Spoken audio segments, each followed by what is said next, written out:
Coyle, where we are watching severe weather move into North Texas for another Sunday here. And I noticed on the radar there's already storms starting to build out here. Yes, and Jason, this is the third time in a row we are sitting here on a Sunday talking about severe weather. Mother Nature, you can call it quits now, okay? Right, I'm done. This is it. I know. So, hey, take a look outside. First, I want to show you our severe thunderstorm watch. That goes until 10 o'clock tonight. And as Jason mentioned, there's already showers and thunderstorms that are starting to develop into a line to our northwest. You may have already seen some showers and thunderstorms throughout the afternoon, but that was not the main show. We were not expecting severe weather during the afternoon. But as we roll into the evening hours, we do expect some stronger thunderstorms. And that's why we do have that severe thunderstorm watch in place, including the Dallas-Fort Worth area until 10 o'clock tonight. So there's those storms that we're watching. Showers and thunderstorms all the way from Abilene up through Archer City and Wichita Falls. Those have been warned with severe thunderstorm warnings for some wind, as well as, of course, they're producing some very heavy rain and a lot of lightning. So this line is going to continue to fill in and move in our direction as we head through the evening hours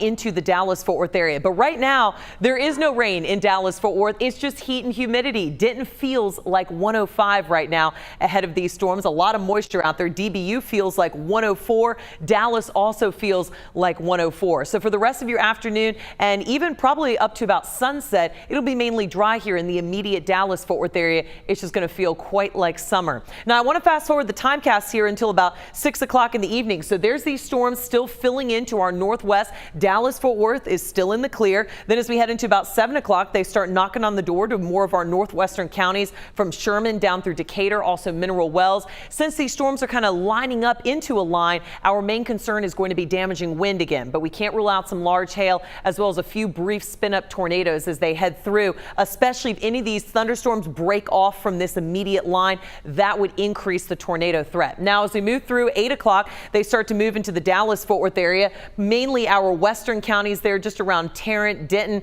just starting into Collin County. So between about 8 and midnight, they'll be moving through the Dallas-Fort Worth area with wind as well as some very heavy rain, gusty winds. We'll also have the potential of lightning. There's 10 o'clock. They start to exit the immediate Dallas-Fort Worth area and then move into our southeastern counties as we head through midnight into the overnight time frame as we go into your Monday morning. So again, we still have that enhanced risk for severe thunderstorms for most all of North Texas, including the Dallas-Fort Worth area. I'll be back with more on the timeline and also our lingering storm chances for the beginning of next week. More on that in a few minutes. Jason. All right, Colleen, thank you.